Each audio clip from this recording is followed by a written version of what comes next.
Okay, we're back once again. RoofCon 2024, Orange County Convention Center, Orlando, Florida.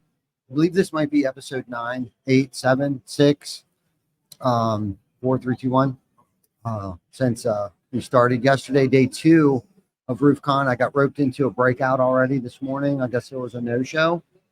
Topic was recruiting. I found that out as I got on stage. So I had plenty of time to prepare. But I actually needed that because I haven't been sleeping very well, traveling, stuff like that. And I haven't seen my wife in probably 2 weeks. And she's my best friend. So I tend to, start missing her and the kids and the family and the grandkids. We got 3 grandchildren now, and that's become a big part of my life. But anyhow, we're here, and I feel good now. I needed that icebreaker breakout, to kind of get myself out of myself for a minute and kind of pour into other people. And I think that's what a lot of this is about, right? Of course. Like pouring into other people, and identifying things like that. My problems aren't that big once I listen to your problems and stuff like that, and having the solution to help people, I think, is where I'm kind of at in the season of my life, pouring into people. And that's where this platform, this podcast has really allowed us to be able to bring really good, talented, smart people on our show to pour into other people. And I think we all three know we've been in the industry long enough that success is measured by the impact that we have on other people, right? So anyhow, to my left here, it's Carney Freifogel, right? This is our first time that we've actually got to meet personally, but I've met many people on your team before, whether it was at a home show. And I got to say that those guys have treated us always seriously. I don't know what shit they're talking behind our back, but at least to our faces. And we've been kind of neighbors and stuff too at these home shows. But like I think your team has actually been on our podcast because we set up at these home shows. Like they're good people. I just want you to know that when your back is turned, they're representing your company in a professional manner. So that says a lot about the leadership. Yeah. So. No, I appreciate that, man. And we obviously hear the same about you guys. It trickles down from the top. Yeah. And we try to create a family environment, and there's plenty of work to go around. I mean, we're all here in Florida right now. We're neighbors in York County, Pennsylvania. Yeah. And we can do more together than we can apart. Yeah. And I think that's what brings us all here. And we talked about the change of the industry a little bit before we jumped on here. And everything's merging, everything's coming together in like lightning speed. And you got to get with the right people. And if you get with the right people, you're going to be successful. And if you think that you know it all and you can do it all yourself, you're going to struggle. Yeah. So you gotta have some competitors that you can hang out with and collaborate with. And there's things that I'm going to learn from this conversation with you and Mike, and hopefully you guys can learn something from me, or the audience learn something.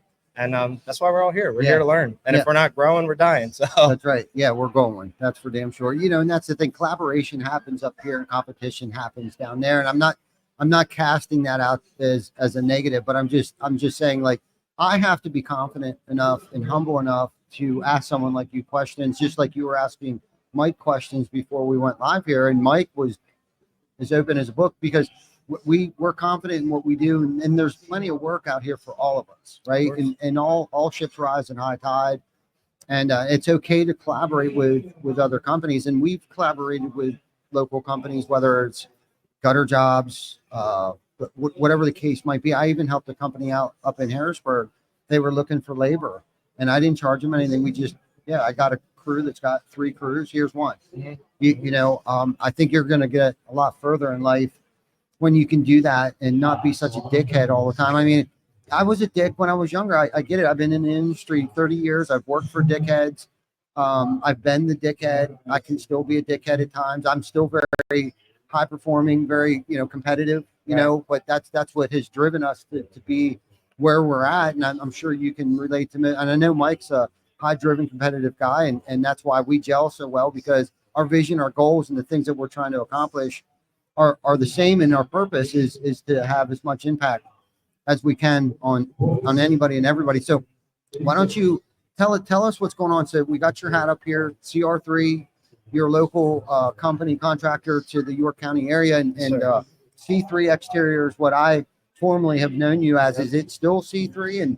And give us like that journey. It went from C3, and I think Mike's got a question for you about how C3 got started. But if you want, like, give us your version before. I'm curious what he's gonna say. Yeah. I'm not gonna say it. I just want to hear the story from you. Okay. I've heard some things, and I know Henry building race cars and Yeah. stuff like that. So a story got told to me about how C3 got started around a bonfire one night, and kind of like a bet that had happened. And I was always curious to see if that was actually the way it went down. I have no idea what you're talking about, so I don't think that's accurate. Okay, good.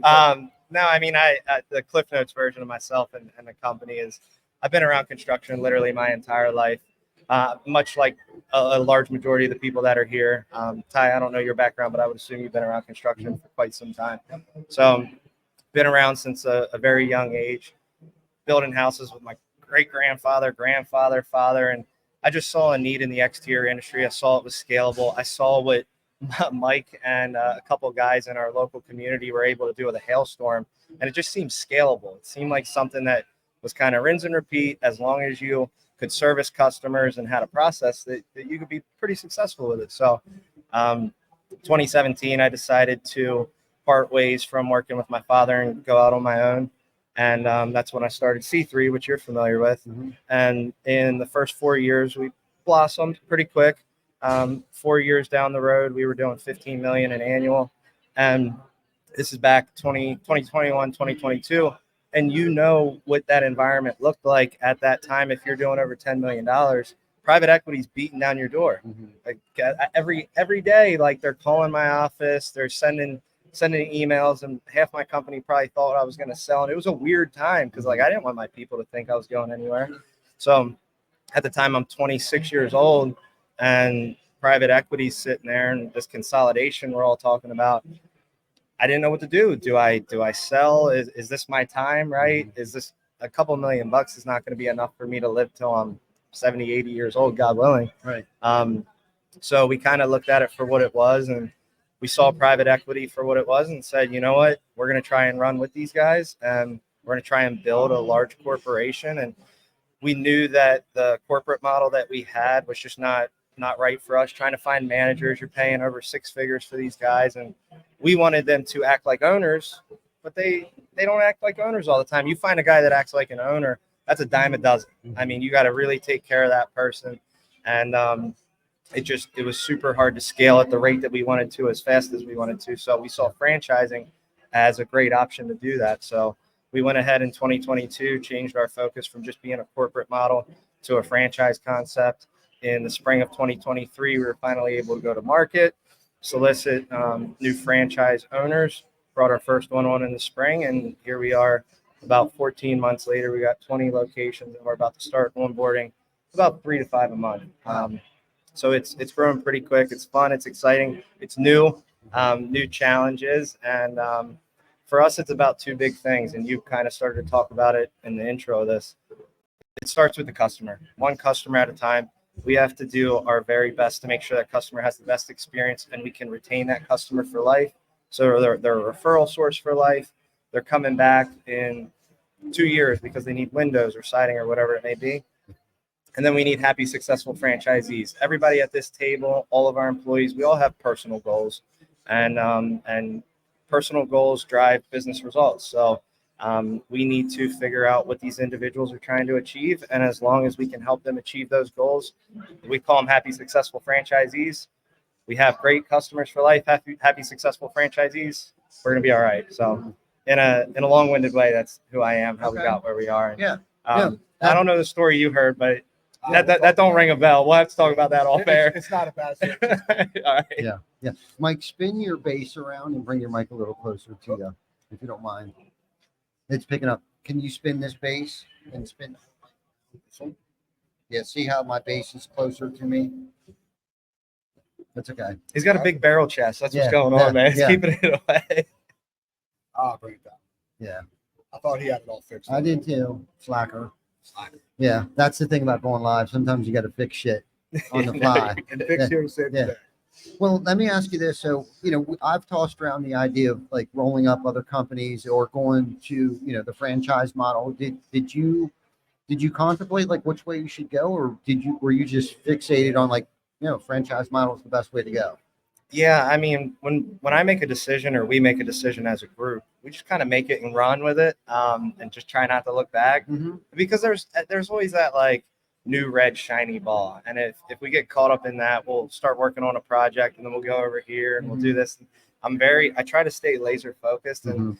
we just looked at it as a great way to scale and grow. We got introduced to a expert in the franchise space who's actually speaking at the breakout lunch here. John Hewitt is one of my partners. He founded and sold Jackson Hewitt, built and exited from Liberty Tax. So these are like massive franchise organizations. Got fortunate enough to get introduced to him, and we formed a partnership and just running with it. You Okay. know, Okay. No, that's great. So what you're doing is you're essentially rolling up existing roofing companies.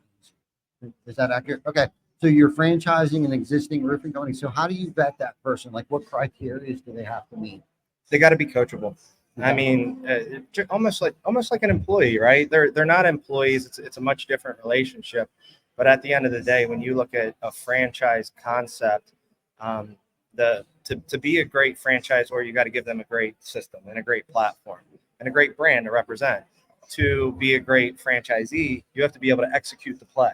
Like imagine if you're trying to run a sports team and you have a play and everybody has a job to do, and one person doesn't do it, the play doesn't go well. You run the play right, you end up with touchdown. Yeah, exactly. Same thing. Like we're looking for people who are coachable. Obviously, we want them to understand the industry. Trying to teach somebody how to be a roofing contractor from scratch is very difficult, Mhm. especially when they're like imagine if Mike was all by himself down in Georgia and Mike had zero contracting skills and he had a problem. You don't want to jump on a plane and go solve his problem for him. Yes. Yeah. So we're looking for people who are obviously self-motivated entrepreneurs. They need a little bit of rocket fuel, but they have to be coachable and they have to be able to follow a system and understand that if I'm going to try to be an entrepreneur and I want to make all the decisions and I want to be that guy or that girl, it's probably not a good fit.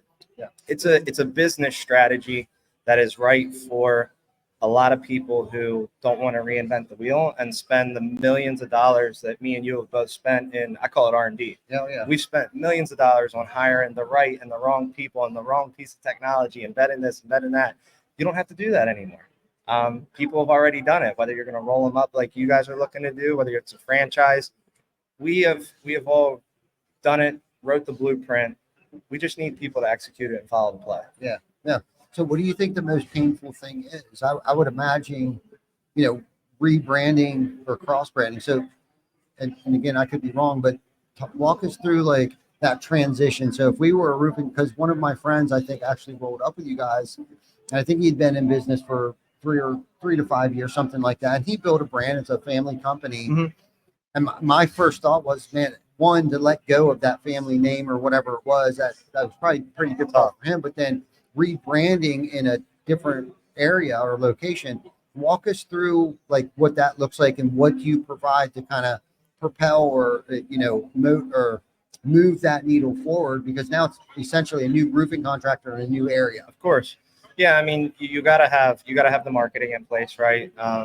You have to. We look at it as infiltrating that marketplace. Mhm. Now, we're not ignorant about it in the sense that like it's our name. Now you're a part of us. We're just going to come in and flip the script upside down. Like we understand that when you build a name and a reputation in a local marketplace, like we'd be idiots to flip that upside down overnight. So we look at doing it responsibly. We roll it out, some press releases, let everybody know what's going on.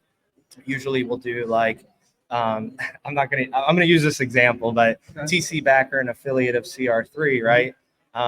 And then start to transition over like 365 days, educate the community, and then when there is a change, it's old news. You know what I mean? Yeah. Do it in a responsible way, but I mean we take pride in what we do. We put a lot of work in it. We put a lot of work in developing a community and getting a name and a reputation in that industry, and it's hard to let go of that. And there's some people that simple thing alone it's a non-starter, and I can't fault them for that. I understand it completely, but looking at it from our point of view and as a benefit to the individual franchisees that do decide to make that change, would you rather be a independent location that sells chicken and your Mike's Chicken Stand, or would you rather own a Chick-fil-A? Right. And we're not there yet, right? We have 20 locations, which it sounds like a lot, but it's not when you look at the whole nation. I mean, it's minuscule. But as it continues to grow and the national marketing efforts get out there and people start seeing more trucks and more signs and more billboards and so on and so forth, eventually it becomes more of a household name. And there's a lot of power behind that brand versus just being an independent. So you have to really buy into it. It has to be right for you. And it's not right for everybody. And we get that. And a lot of people take pride in their name, and they should, because they put a lot of effort and energy, sweat, tears, and everything that it takes to build a company behind it. But if you're looking for it and it works, it works. Yeah. If it doesn't, we shake hands and say, hey, good luck. Yeah, right on. Now, how do you replicate that? Because I know you're big on culture. So how do you replicate that culture to another company that's probably already had a culture, whether it was by default or it was something that previous owner had created, and how do you make sure that it continues down that same path? Culture is the billion-dollar conversation. I mean, if anybody can truly figure it out, they usually have a billion-dollar brand. I mean, Chick-fil-A, we all sit here and talk about how great they are. You know what to expect, whether you're in the inner city of Detroit or you're in the backwoods of Pennsylvania, like you get the same result. And the culture that they have there is unmatched. It's difficult. Culture is one of the hardest things, in my opinion, in business to just get out there everywhere. And then it's even harder when you don't have direct ownership and you have somebody else running the play for you. So it's difficult, but it all starts at the top. If I, like you said it, if I treat people like a dick or I'm an asshole, then they're going to do the same. They're going to think that that's acceptable, and that's the thing to do. If anybody ever gets squirrely, they have a disagreement with a customer, or they're dealing with a disgruntled employee, I take it upon myself, and our team takes it upon ourselves to sit down with that person and say, okay, here's how we're going to handle it. Because these are people. These are humans. They have feelings. They have emotions, right? And it all starts at the top. And in my opinion, it's the repetitive nature, and you have to remind people. In my opinion, you have to remind people kind of how to act. And if they see you acting and behaving a certain way, then they'll start to, it'll trickle downhill. A small example of that, one of our employees, I was just talking about doing the right thing one time in a training. And whenever I'm driving down the road and it's like a windy day and we see like garbage cans scattered throughout the road, which we all see all the time, I take it upon myself still to this day to pull over, get out of my truck and take it and drag it off the road because I don't want people to run into it. And I try to live by this. I have this little thing with myself where I try to live as if people are watching me all the time. Like there's always eyes on me. And I want to make sure if there's eyes on me and I do the wrong thing, that never happens, right? I want to make sure they always see me doing the right thing. Next thing you know, 2 days later, my guy, Dallas, who works for me, who you're probably referring to at the shows that you see all the time, he said, hey, man, I just want to thank you. I was driving down the road. I saw this trash can. I didn't even really think twice about it. Then I thought about what you said. I pulled over, put the trash can up. I don't know if anybody saw me or not, but it made me feel better, right? Yeah. So going through those exercises, reminding people, I think it's just how you do it. And when you hold everybody to that standard, and you got to hold yourself to that standard too. Of course. You can't say we have to do X, Y, Z, and then you're a totally different person off camera. You know what I mean? Yeah. You got to live it, breathe it. How you do everything. Yeah, exactly, man. For sure. Mike, do you have any questions for him? No, I mean, it's just funny that he says that. I mean, I'm a big Andy Frisella fan. Love Andy Frisella. And the way he runs his business is the same way. Like, you lead by example. Like my office is, look, I'm not hiring a cleaning staff to clean the office. Right. Let's leave it better than we found it. And realizing through my growth in leadership is I got to be that example. And if you be that example, kind of like you said, it'll rub off eventually. People will be like, well, this isn't acceptable. We're not doing things this way. We have to do, but you have to have that example and be that example. Of course. And I think a lot of people got to be open to that in growth. You know, you're always learning, always growing. And it's awesome to hear that standard is out there for other people as well. Show up to a job site and start picking up the bundles from the the wrappers from the shingles. Just because you're the project manager or the sales guy doesn't mean that you're too good to pick up trash. Like keep it a clean job site. It's your job site. It's your name. It's your brand. It's your reputation. Sure. take responsibility. It's not just on everybody else to make sure it gets done right. It's on you. You know what I mean? Yeah. So Yeah, for sure. Yeah, that's good. And I often think back early in my career, and I shared a little bit about this in that breakout that I was roped into earlier.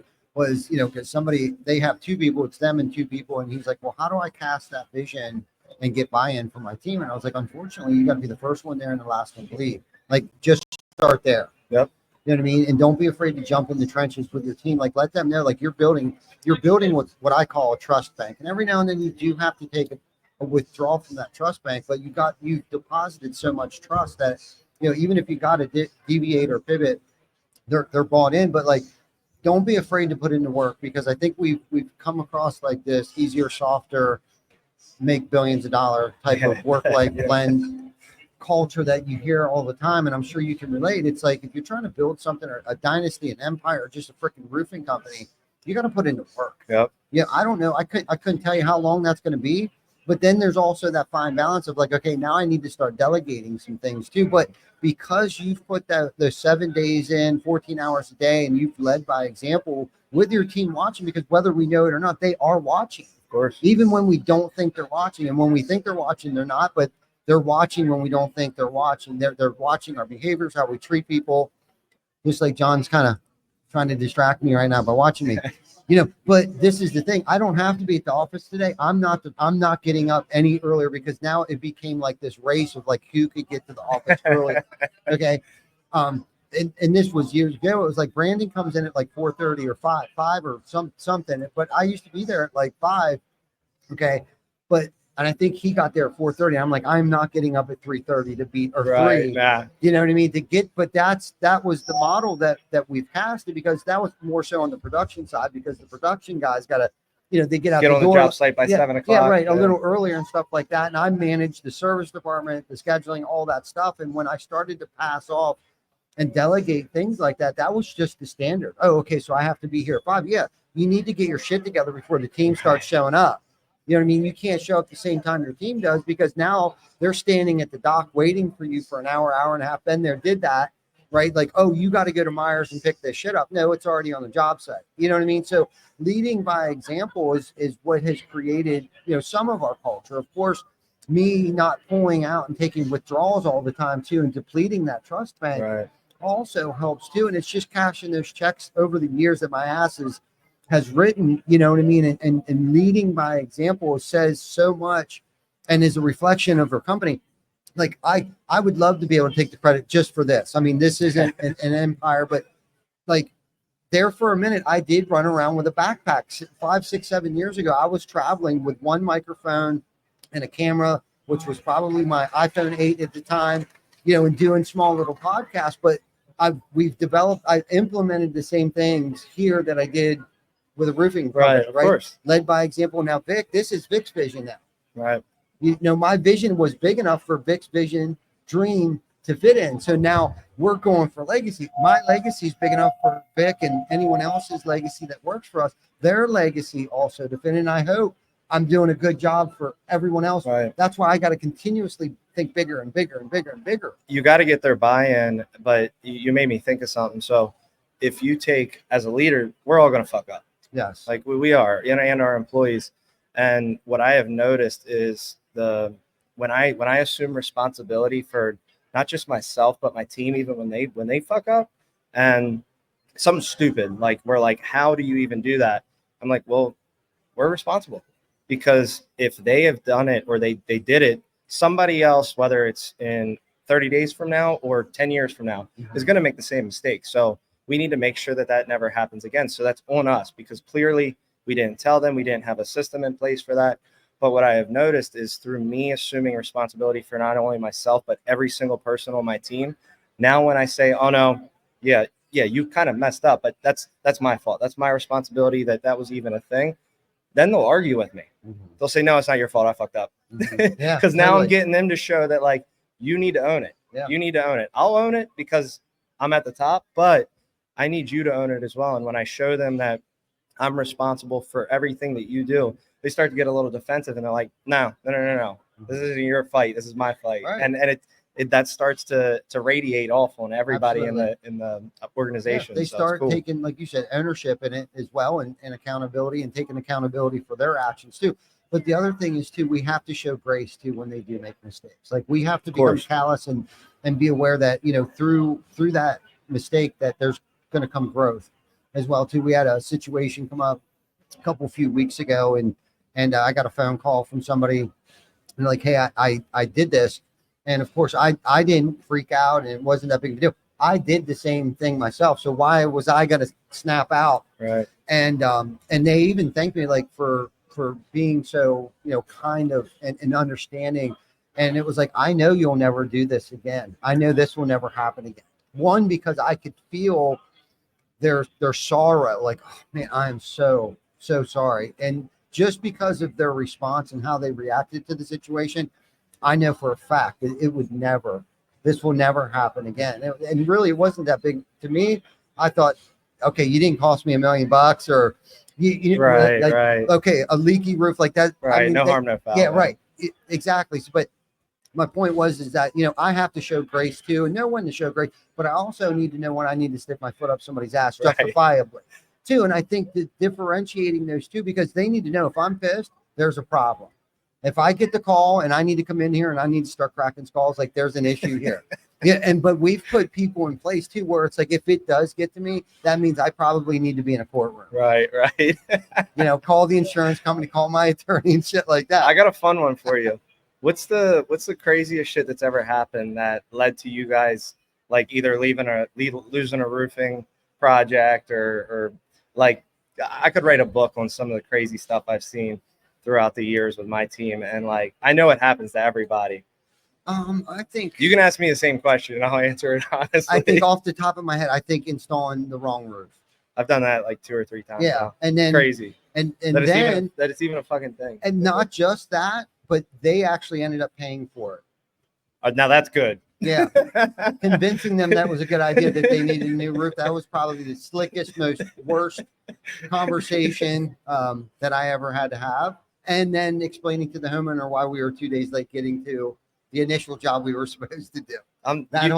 You could have a roundtable conversation with guys, and we'd all have belly cramps from laughing so hard. Yeah, we had a project that was a real estate transaction, and before they closed, they wanted to have a contractor because they wanted the dollar amount for the transaction and how much money is it going to cost, and it was like a $19,000 roof replacement.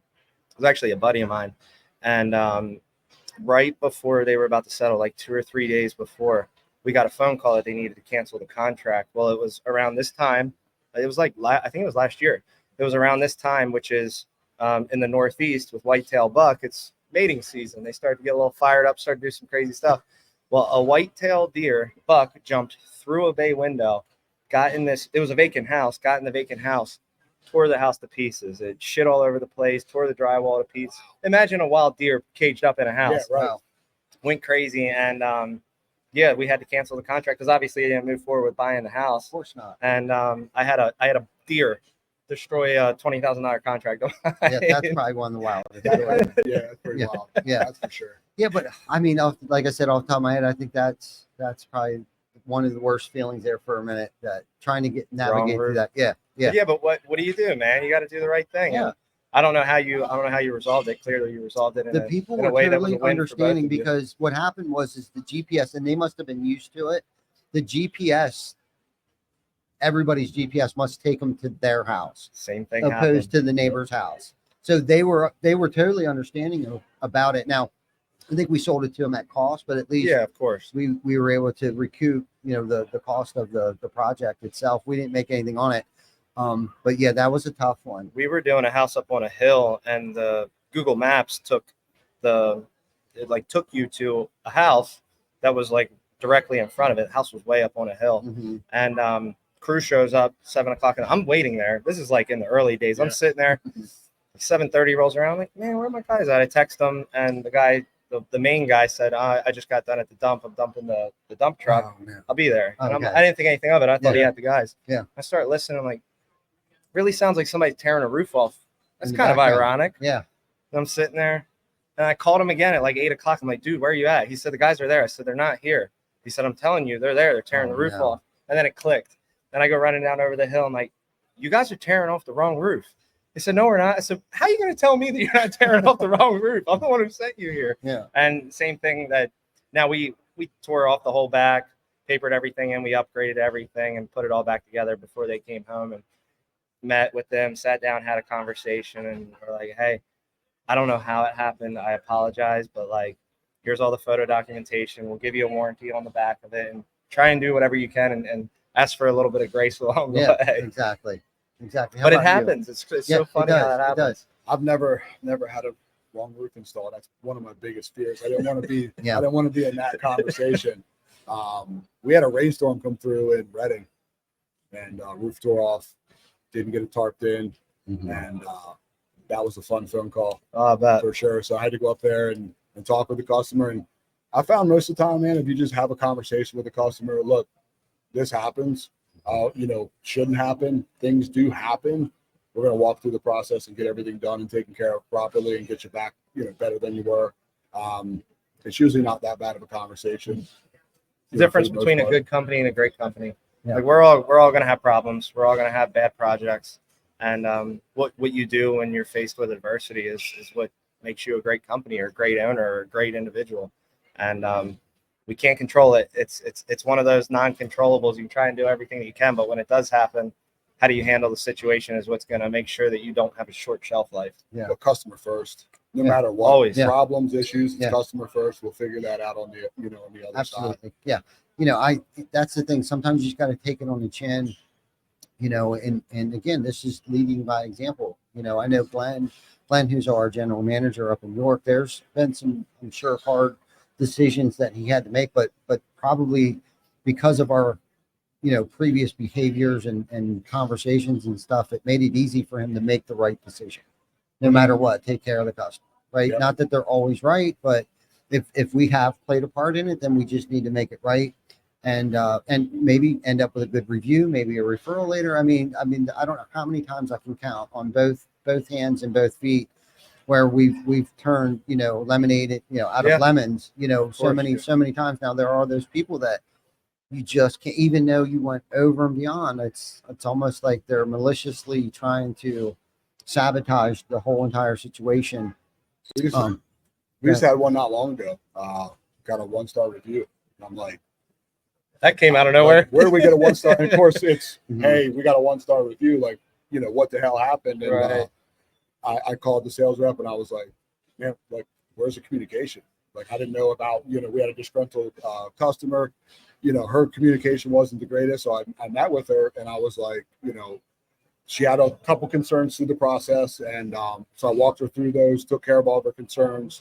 We finished the project out and went from a 1 to a 4.8. Right. And, in my book, that's a win. But sometimes it's just that conversation is, hey, whether your communication was good with us or not, it really doesn't matter. It's what's the issue. Let's get it taken care of. We're concerned. Like, we want to make sure you're 100% happy, with the project and everything that we're doing. So like you have said before, you're a repeat customer. Yeah. You don't have to go out and try to find somebody else to do whatever work you need done. You're giving us a call. Absolutely. That's the thing with brain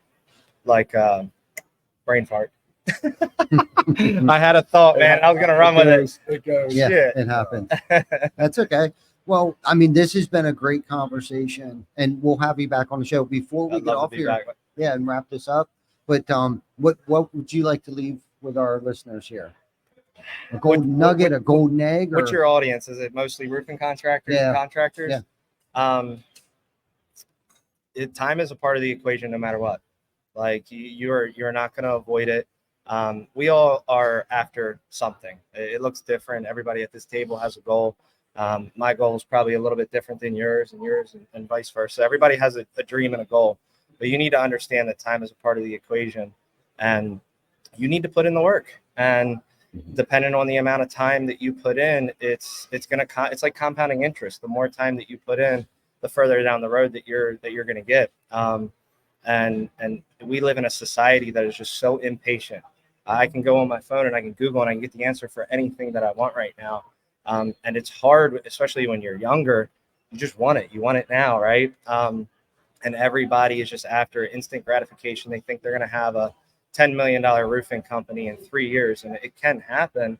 Or everybody thinks, like, we talk to people all the time with what we do. Everybody wants to grow a $50 million roofing company. And I'm not saying that it can't be done or they're not the ones to do it, but everybody thinks they can do it in 5 years. Yeah. Like it's crazy. So you need to understand that time is a part of the equation. You can't avoid it. And the time that it takes for you to do something and me to do something, it could be different. You could do it quicker than me. Yeah. And just understand that you have to put in the reps. You're not going to be great. And if you're trying to grow, you are going to make mistakes. You're constantly going to be in a state of not knowing what you're doing. Every time that you open a new location or I open a new location or you hire a new person, we are all facing a brand new challenge that we've never faced before. So understand it's never going to be perfect. The time's never going to be perfect. You just got to put in the work. And as long as you show up and continue to execute over and over and over again, you will eventually get where you want to go, but it's not going to happen overnight. Yeah, I love that. I love that. Time takes time. Stay consistent. Make sure you're disciplined. Without discipline, you won't have consistency. And through pain comes growth. That's it. You know what I mean? What a great. Thank you. Thank you. I Coming appreciate you for having me on. Yeah, thank Great you. to see you again. Yeah, it's good seeing you too, man. Yeah, thank you guys. If you haven't liked, loved, shared, commented, if there's a topic that you guys want to listen to, please comment in the comment section there, and we'll review it hopefully sometime this week.